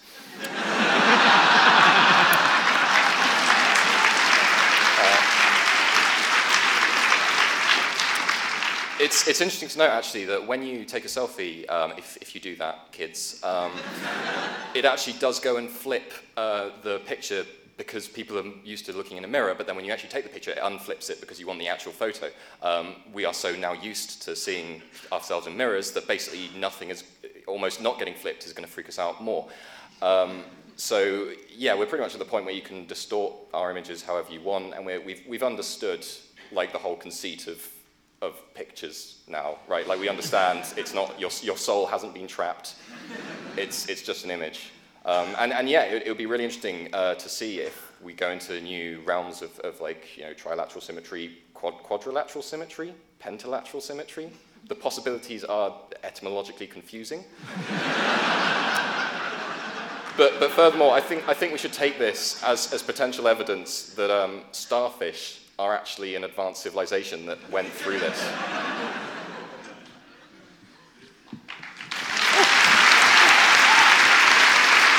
Ed!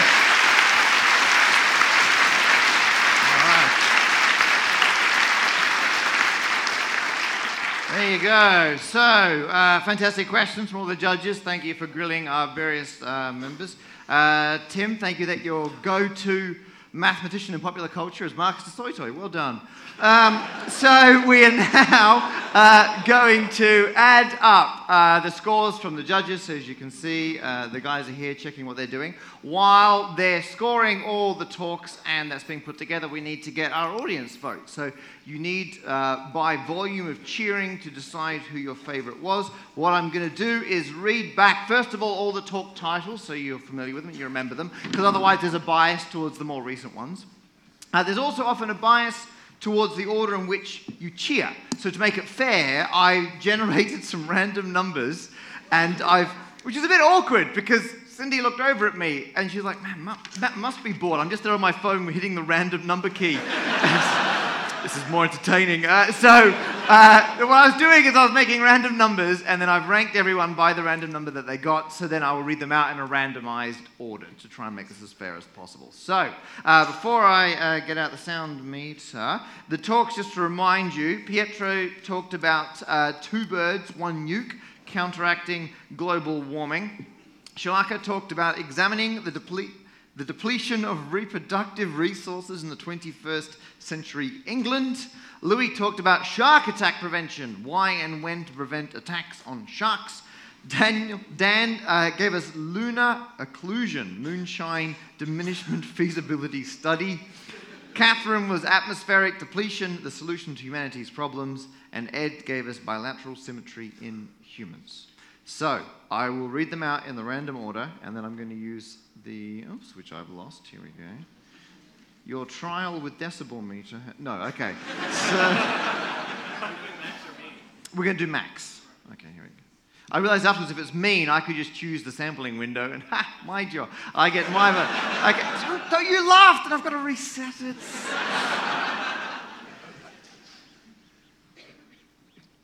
Give us a cheer. Pick your favorite. Just cheer on them. No. Scale your cheering for your... Oh, you're working it. I've overcomplicated things. First up, Ed Thorne gave us bilateral symmetry in animals.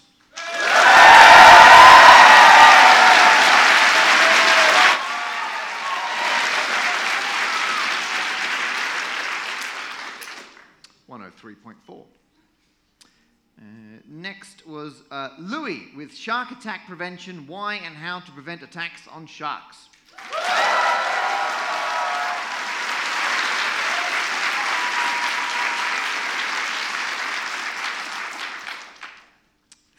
is the first scoring system I've ever used that's logarithmic. Up next, randomly, Pietro gave us 2 birds, 1 nuke, counteracting global warming.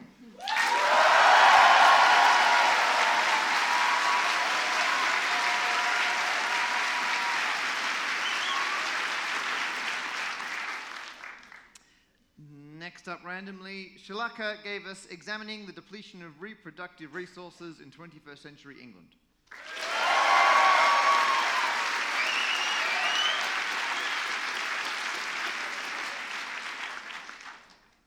wonder what its frequency was. Anyway, next, Dan gave us lunar occlusion moonshine diminishment feasibility study.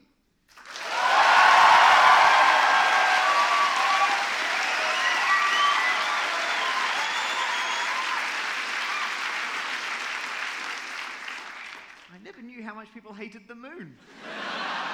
And Canada. Finally, Catherine gave us atmospheric depletion, the solution to humanity's problems.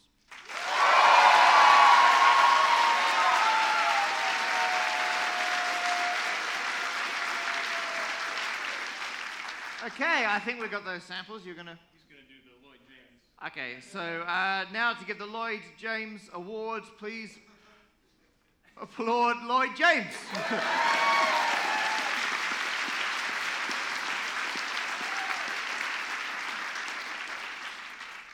I didn't pick the name.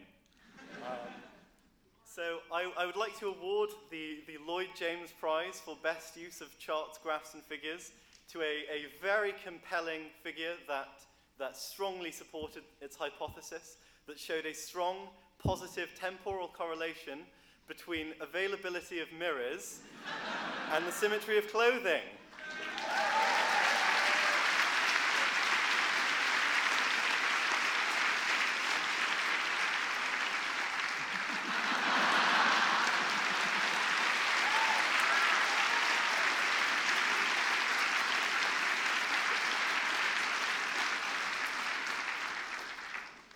I have a lot of follow-on questions about units.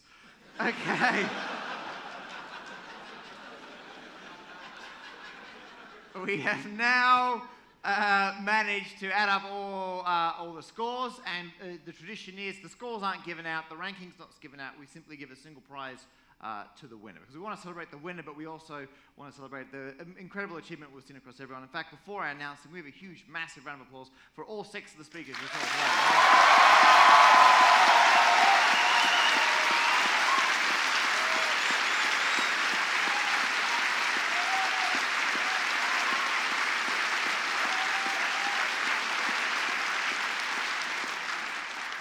If you applaud for too long, it borders on sarcastic. All right?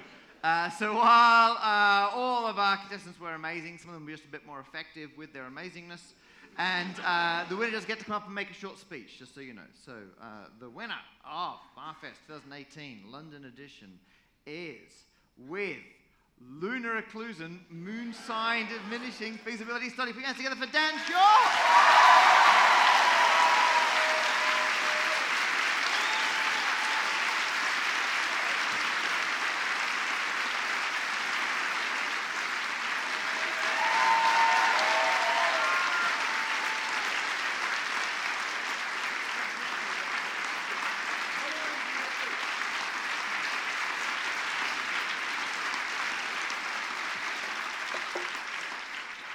Ladies and gentlemen, nobody mentioned a speech. But I hope you can join me in hoping that the days of the scourge of the sky will soon be drawing to a close, starting from today, and that today will be seen as a historical moment in the future of astrophysical study, astronomy, and, frankly, of just blowing things up. Ladies and gentlemen of the panel, of the audience, thank you very much.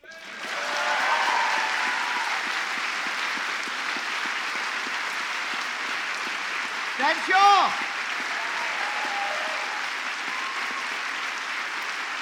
Yeah!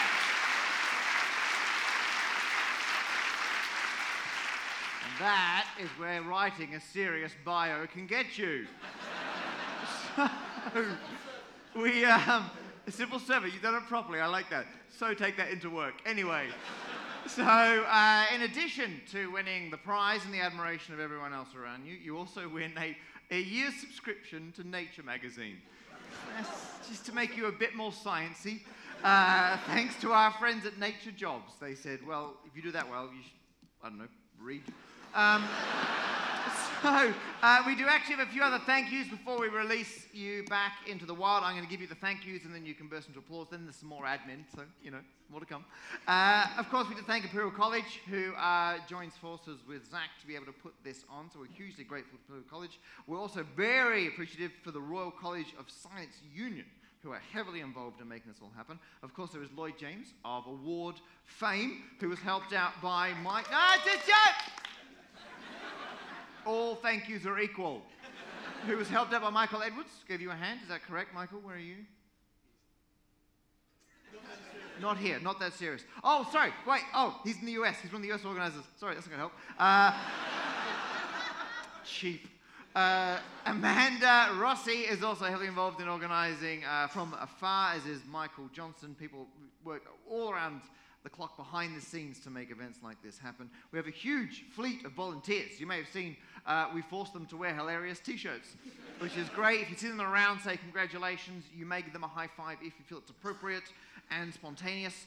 And of course, Zach and Kelly are here, and Zach, we need to thank their parents and parents-in-law.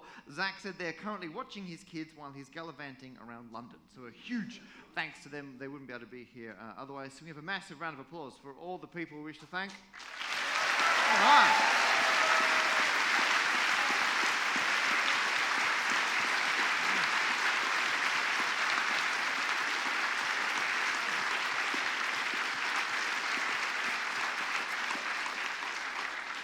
Oh, and of course Nature Jobs, which just you can thank because they've literally just given you one subscription. That's it. Okay, so I think that's pretty much everything. Everyone who has written a book will be in H Bar, which is up there with one of the best named bars going. So H Bar, it's a normal bar, but divided by 2 pi, is pretty much directly underneath us. As I mentioned at the very beginning, or everyone who's written a book, there we have loads of copies. Oh, when Bule said you got 2 books, that's not 2 different books, just literally 2 copies. That's it, because the shipment didn't make it, and they basically popped out to some other bookstores going, well, we're going to buy them off you because we can mark them up hugely tonight. So there are 2 copies of yours, that's it, so get there quick. Everyone else has ample copies of theirs, and will be lonely if you don't talk to us. You can just come up and say hi. It's not a problem. If you want to come and see me, I'll say hi. I'll sign your calculators. Not a joke. I sign a lot of calculators. But we will all be around. I think is there anything I've forgotten? I'm looking at people more important than me. You look happy. Zach's left. That's promising. So he's off apologizing to Nature Jobs. So I think we're done there. We're going to wrap up there. We have a huge final round of applause for everyone who made BAHFest possible. We'll see you in H Bar. Thank you very much.